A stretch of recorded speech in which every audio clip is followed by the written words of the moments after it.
ata və anaya olan şəfqətdə, sevgidə necə verəcəksən abi? Ata-anaya layiqli bir övlad olacaqsan. Onun sənə əziyyət çəkdiyi, yetişdirdiyi o dəyərləri geri qaytaracaqsan.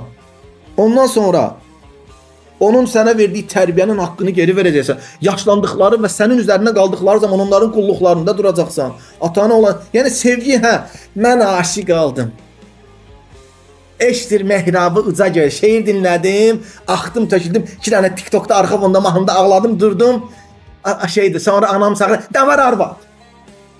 Bu TikTokda şaqqıldadı, həyəcanlandı, 2 dəqiqə yatdı, durdu, ana çağırdı, "Ne var arvad?"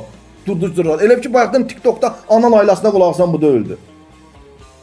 Və yaxud da ki ana o statuslarda balalarına dair sevgili şeylər paylaşırlar, amma evlada gəlir, "Kidə kösürün başı bu."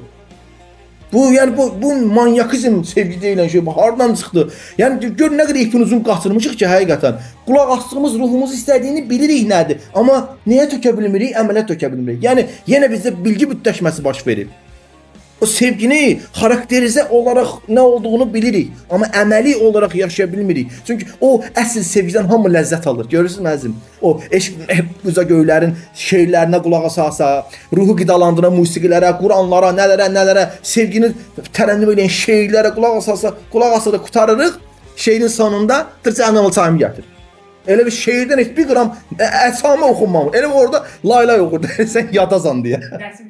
Bəli, yəni bu işte məsələ odur ki, biz bu sevginin harasındayıq? Və yaxud da ki, bu qədər sədaqətdən, şeydən paylaşılır.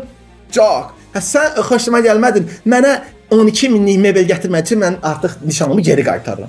Mənə 12 minlik lazımdır. Və bu onda romantizm, statuslarda paylaşımlar, mən bir qırıcılə də razı olaram. Nə olmuşdu bə? Qırıcının harasıdır bu?